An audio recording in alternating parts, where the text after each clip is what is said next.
ನಾನು ಇದಕ್ಕೆ ಒಂದು ಸ್ಪೂನ್ ಅಚ್ಚ ಖಾರದ ಪುಡಿ ಹಾಕ್ತಾಯಿದ್ದೀನಿ. ಇದ್ರೊಳಗೆ ಎಲ್ಲ ಮಿಕ್ಸ್ ಇರುತ್ತೆ. ನಮ್ಮಲ್ಲಿ ಮಸಾಲೆ ಖಾರನ ಒಂದದ್ದು ಮಾಡಿಟ್ಟಿರ್ತಾರಲ್ವ, ಅದನ್ನೇ ಹಾಕ್ಕೊತಾ ಇರೋದು.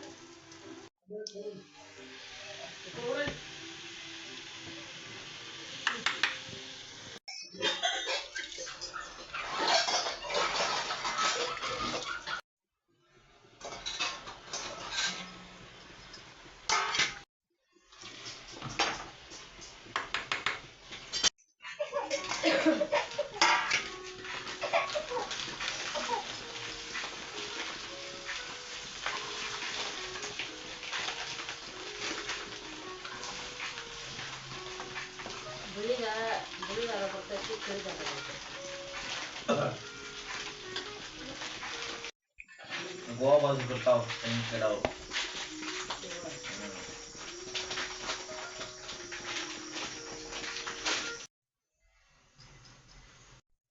ಇವಾಗ ಇದೆಲ್ಲ ಕಂಪ್ಲೀಟ್ ಮುಗಿದಿದ್ದಲ್ವಾ, ಇವಾಗ ಒಂದು ತಾಟ್ ಹಚ್ಚೋಣ. ಇದು ವೈಟ್ ರೈಸು. ನಾನು ಇದನ್ನ ರೇಷನ್ ಅನ್ನನೇ ಮಾಡಿರೋದು.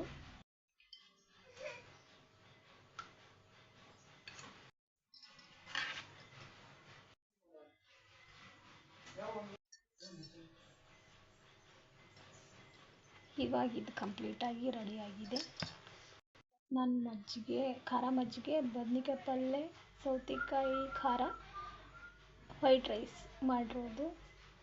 ಎಲ್ಲರಿಗೂ ತುಂಬಾ ಹಿಡಿಸಿದೆ ಅಂತ ನಾನು ನಂಬ್ಕೊಂಡಿದ್ದೇನೆ. ಇವತ್ತಿನ ಬ್ಲಾಗ್ ಬಂದುಬಿಟ್ಟು ಇಷ್ಟೇ.